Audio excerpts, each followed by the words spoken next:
Court grants injunction prescribing IPOB. Chief Justice of Nigeria welcomes 29 senior lawyers to the inner bar. Chief Judge of the Federal High Court of Nigeria bows out. It's a pleasure having you with us on Judiciary Watch. I am Augusta Yaku.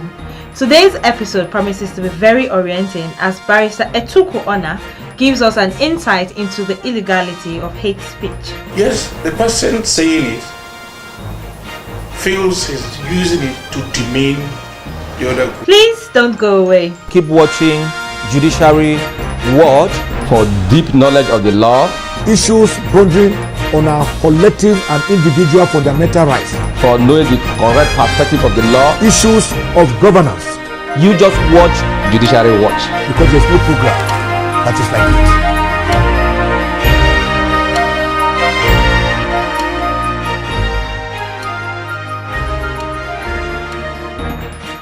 The Federal High Court has granted the federal government an interim injunction prescribing activities of the indigenous people of Biafra, IPOB. The Chief Judge of the Federal High Court, Justice Abdul Kafarati, granted the injunction in chambers on Wednesday in Abuja. An ex parte application urging the court to grant the injunction had been filed by the Minister of Justice, Abubakar Malami. President Muhammadu Buhari had earlier given written approval for the proscription of the group, pending legal process.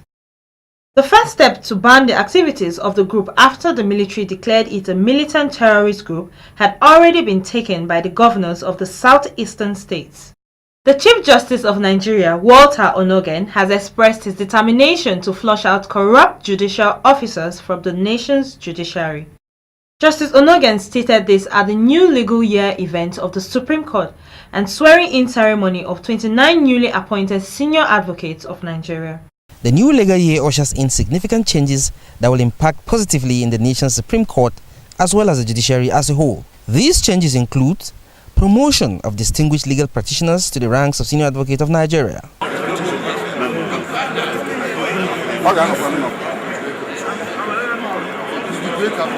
This is the 2017-2018 legal year of the Apex Court and swearing-in ceremony of 29 appointed Senior Advocate of Nigeria.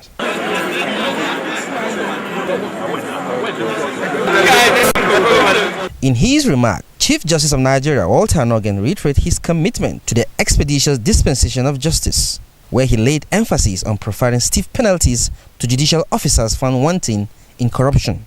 The recipient of this great honor, which continues to represent the best and the noblest of the tradition, practice, and integrity of our profession. I wish you success in all your future endeavors, including your role as role models. Embracing technology. While this may be so, I believe rather than attract innovative and practical solutions. To that extent, for example,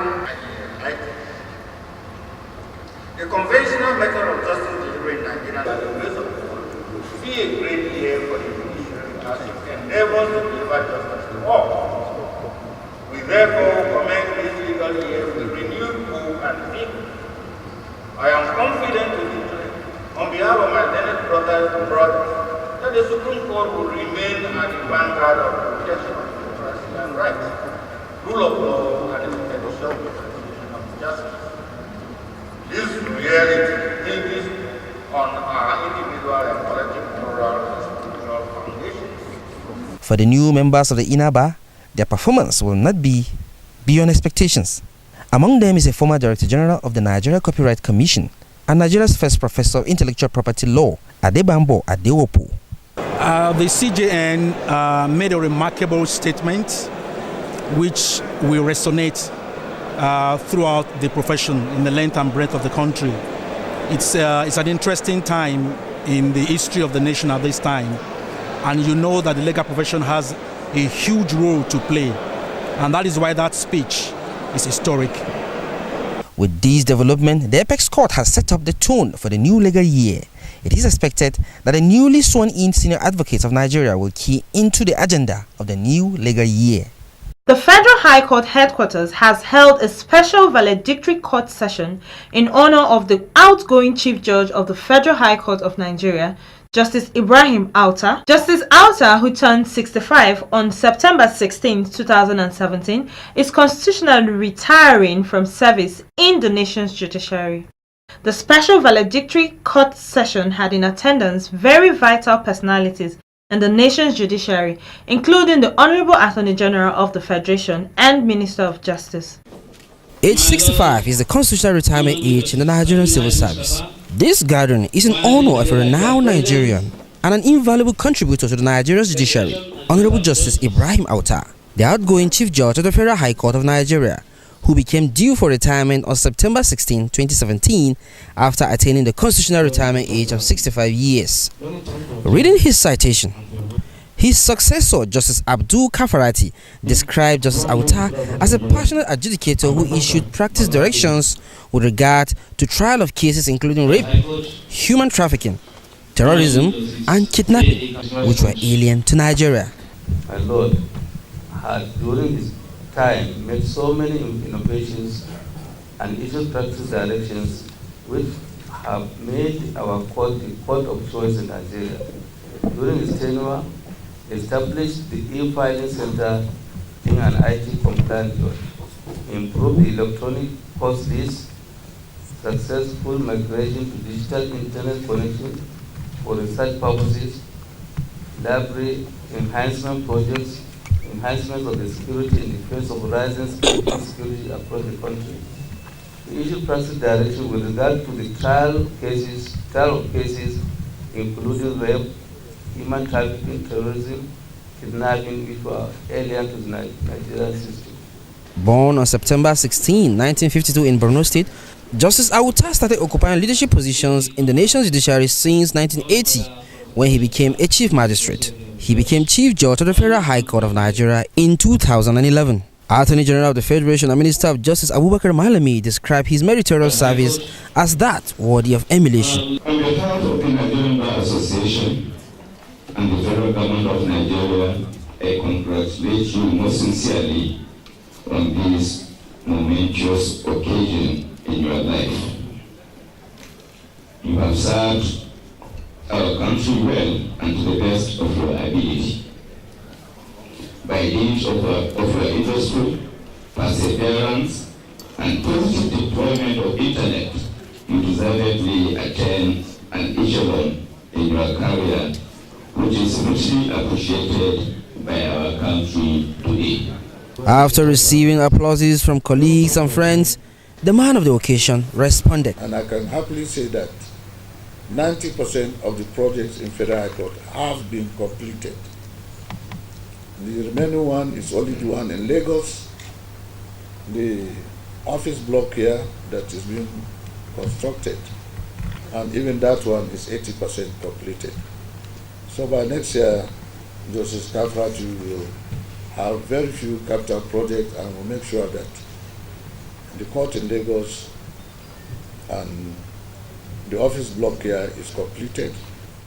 This is Judiciary Watch. It's time for yet another break. When we return, Judiciary Watch Discuss is next. Keep watching Judiciary Watch for deep knowledge of the law, Issues bordering on our collective and individual fundamental rights. for knowing the correct perspective of the law. Issues of governance.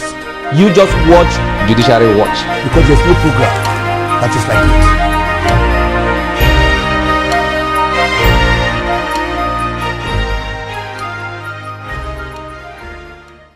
In August 2017, the Vice President of Nigeria, Professor Yemi Osinbajo, declared that henceforth the federal government of Nigeria will classify hate speech as a species of terrorism, and offenders will be charged under the Terrorism Prevention Act, as amended. The Vice President, who is also a professor of law, stated that Terrorism Prevention Act 2011, as amended, defines terrorism as an act deliberately done with malice, which may seriously harm a country or is intended or can be reasonably regarded as having been done to seriously intimidate a population. And for this reason, hate speech is considered an act of terrorism. Since the declaration was made, the debate about what constitutes hate speech, particularly on social media, has become the new national discourse. We'll have our own version of hate speech discussed today on Judiciary Watch.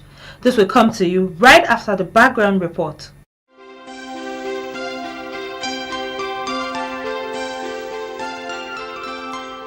Hate speech is speech which attacks a person or group of persons on the basis of attributes such as race, religion, ethnic origin, sexual orientation, disability, or gender. In the law of some countries, hate speech is described as speech, gesture, or conduct, writing, or display which is forbidden because it incites violence or prejudicial action against a protected group or individual on the basis of the membership of the group, or because it disparages or intimidates a protected group on the basis of the membership of the group. The law may identify a protected group by certain characteristics. In some countries, hate speech is not a legal term and is constitutionally protected. In other countries, a victim of hate speech may seek redress under civil law, criminal law, or both. A website which uses hate speech may be called a hate site. These sites contain internet forums and news briefs that emphasize a particular viewpoint. There has been debate over freedom of speech, hate speech, and hate speech legislation. Critics have argued that the term hate speech is used to silence critics of social policies that have been poorly implemented. It is therefore important to explore the concept of hate speech as it relates to the freedom of expression and determines whether or not the criminalization of hate speech constitutes an infringement of free speech. You just watch Judiciary Watch. Because there's no program that is like it. We're here to meet with Barrister ETUKWU of ETUKWU & Co. And today we'll be looking at hate speeches in Nigeria. Sir, it's an honor having you on this episode of Judiciary Watch. Thank you. So let's go right into it. First and foremost, what is hate speech? Or what are hate speeches? Hate speech is the generally speeches that tends to demean, to belittle, and to threaten to intimidate others, either on the basis of race, tribe, sex, sexual orientation, and religion. Essentially, that's what it encompasses. Okay. Yes. Okay, so how often does hate speech occur in Nigeria, and how serious is this? Hate speech occurs in Nigeria in our daily lives, and it has been with us for a very long time. I give you the instance of people saying, "You are a bushman." That's a common phrase that everybody uses. Yes, the person saying it feels he's using it to demean the other group. Minority groups in Nigeria uses certain phrases to describe the minorities, which seems to demean or belittle them, or generally lower their estimation. So we have lived with it over time. People in the city describe the people in the villages or in the farms as bush people, as farmers, or maybe the educated elites describing the mechanic, the plumber, in using derogatory words to describe them, drivers, artisans, and the rest. So it's something that occurs daily in our lives in Nigeria. Okay. But lately it has taken on a dimension that seems to push us almost to the point, to the precipice, where a group would describe the others as people in the bush. Yes, the Yorubas used to say tell somebody, "Araigo," that's somebody from the forest, derogatively anyway. But the level to which it has been taken lately, the escalation, portends very dangerously for us, and we should be students of history that this is how the crisis in Rwanda began. Yes. That led to the genocide and the killings. The cockroaches and... Yes. Yes. And one group and the other. Because the moment you describe a human being as a cockroach, it means that there is no value, so to say, attached to it. So you can just kill like a fowl. And the moment it goes in and out of, it becomes a way of life, that's the opinion and view somebody will have of another person. Okay. Yeah. Okay. So we know that hate speech is not really new from what you've just said. Now No, it's no, not no. really new in Nigeria. No. Okay, but what do you think is the cause of the the rise or the increase in the use of hate speeches? Lately, I think the crisis of the system we operate in Nigeria lately, and the sharing of what you can call the federal bounty has so escalated it. And it has become so prominent in the build-up to the 2015 election. And after that, it has escalated very dangerously. And it's surprised that you discover that pastors, reverends, even imams in mosque use it to describe another group, and from one group to the other. Okay. So in essence, you say it's more like it's a political and also a religious. Yes, in fact, and also in fact a social. It's a socio-economic issue, Okay. and essentially, what has so aggravated in Nigeria, I think, is the distribution of what you can call the opportunities in government and in the system. Okay. It is not peculiar to a state, to the nation at large. It's possible that within a community, certain groups will look down on the other ones and think that because of their low level of education and exposure, they are not as sophisticated as themselves. And essentially when that happens, it leads to breakdown of law and order, because human value essentially shows that all human beings are same, we are created equal, and there is no human being that is superior by creation to another one. Environmental factors can determine what a human being becomes, but not by creation or place or essentially that. Okay. All right. Thank you, sir. So recently, the federal government declared war on hate speeches, and we've heard the federal government saying they will establish special courts to look into hate speeches in Nigeria. But there's uncertainty about the applicable laws to be used. What are your thoughts about this? Before now, within the codes, that's the criminal and the penal code, there are sufficient laws in our criminal legal system to take care of this. The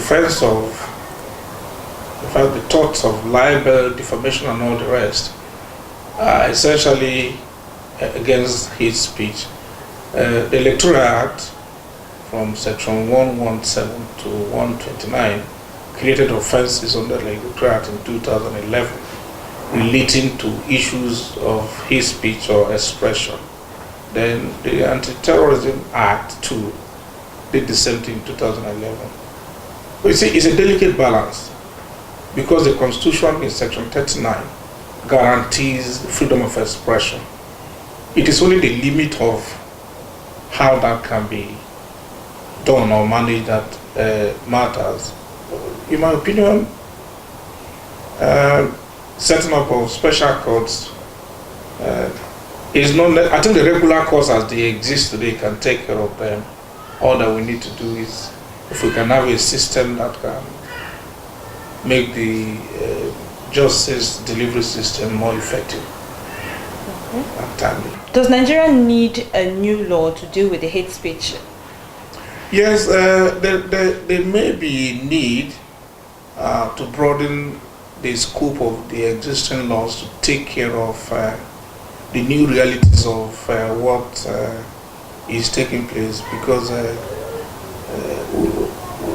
we are not static, we're developing, and the worst aspect of what essentially has created the greatest crisis lately, or the frightening one, is on the social media. And unless there's a law, so to say, to regulate that, it's going to be difficult. It's not only here, even in the United States, it's hate speech for somebody to say, I'm going to take the president down, I am going to knock off his car. But people use them. But they have a way of checking who uses it, and everybody who uses it is always answerable for that. But in our system, it's not possible at the moment. So a new law might be required to take care of that. Okay, despite the existing sections in the Terrorism Prevention Act and the Electoral Act. And the Electoral Act, even in the Criminal and the Penal Code. Oh, okay. Yes. All right. So, last but not the least, how do you think we can deal with the incessant use of hate speeches in Nigeria? I think we totally need to reorientate ourselves that we are already bound together by God, and it is better that we understand that we are one and that we can live with ourselves. The experiences in Sierra Leone, in Liberia, close to Rwanda, and Bosnia and Herzegovina are really areas that we need to look at and see the consequences of the dangerous path that we are treading lately. And the worst aspect of it is that nobody knows who will become the victim should it escalate and erupt. So there's the need for community leaders, church leaders, professionals, for everybody to become a state man in his own right, because it is when the entity Nigeria is in peace that all of us living within it can live in peace and flourish. If there is crisis, in the first place, there is no country that can, within our neighbor, that can absorb the refugee crisis from Nigeria because of the sheer population that we have, and all of us stand to suffer or lose, because if you keep quiet and it goes beyond the level it is now, it will have dire consequences for this nation, of our nation. Okay. Yes. All right. Thank you very much, You're sir. welcome. I think we really appreciate you coming on this episode to enlighten us on hate speech in Nigeria. Thank you very much. It's my pleasure. You're welcome.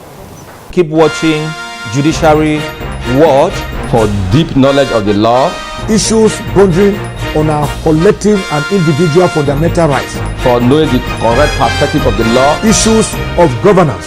You just watch Judiciary Watch. Because there's no program that is like it.